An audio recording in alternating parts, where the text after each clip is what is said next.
Now, in this short video I'm going to demonstrate how drawing a diagram can dramatically reduce the level of difficulty involved in a question.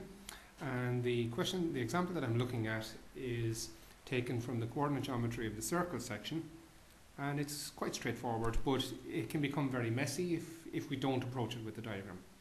So let's just look at the important parts of the question. We're told that the x-axis and the line y equals 6 are both tangents to a circle. We're also told that the centre lies on the line y equals 2x. Okay? And we're asked to find the equation of the circle. So if the x-axis and the line y equals 6 are both tangents to a circle, and if the centre lies on the line y equals 2x, we've been asked to get the equation of the circle. Okay, now first off, I should obviously draw an x and y axis. Okay, so there we go. We'll say this is the x-axis and this here is the y-axis. Okay? Now what I'm told is that the x-axis and the line y equals 6 are tangents. So the x-axis, which is here, is a tangent, but we're also told that the line y equals 6 is a tangent. Now the line y equals 6 looks like this. It's a horizontal line which passes through 6 on the y-axis. Now, if the x-axis and the line y equals 6 are both tangents to this circle, that means that the circle must look something like this.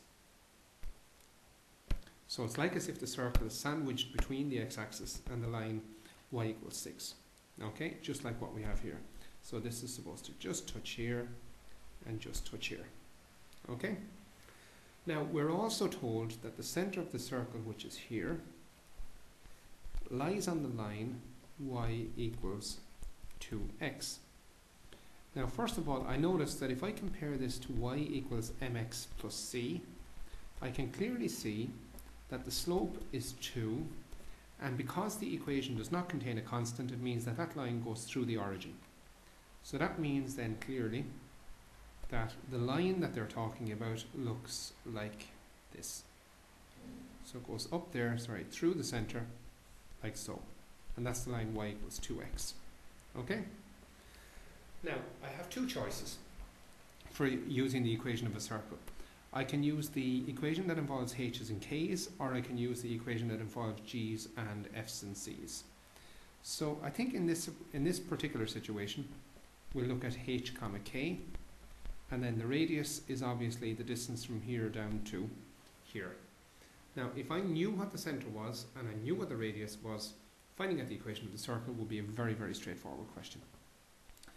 Okay, now first off, the circle is sandwiched between y equals 6 and the x-axis, which means that the diameter of the circle is 6 units. Now, obviously the radius is half of the diameter, so that means I now know straight away that the radius of the circle is 3 units. That's a half of the diameter, and the diameter is 6. Now secondly, I know that this distance here, down along here, is equal to the radius, so that's equal to 3, and clearly that means then that the y coordinate of this point here, if it's 3 steps up from the x-axis, must be 3. So now I know that the centre of the circle is h comma 3. So I've simply figured out, just by looking at the picture, that k must be equal to 3. Okay? So the only thing to do now is find out what h is, and then we can figure out what the equation of the circle is. Now, next thing I know is, I know that h comma 3, the centre of the circle, lies on the line y equals 2x. So that means if I put in h instead of x, and 3 instead of y, okay, well then this equation should work. So that means that 3 is equal to 2 multiplied by h, which means that h is equal to 3 over 2. So therefore, the centre of the circle is at 3 over 2 comma 3, because I already know that the y coordinate is 3. So there's the centre. And I also know that the radius of the circle is equal to 3. That's from up here. Okay?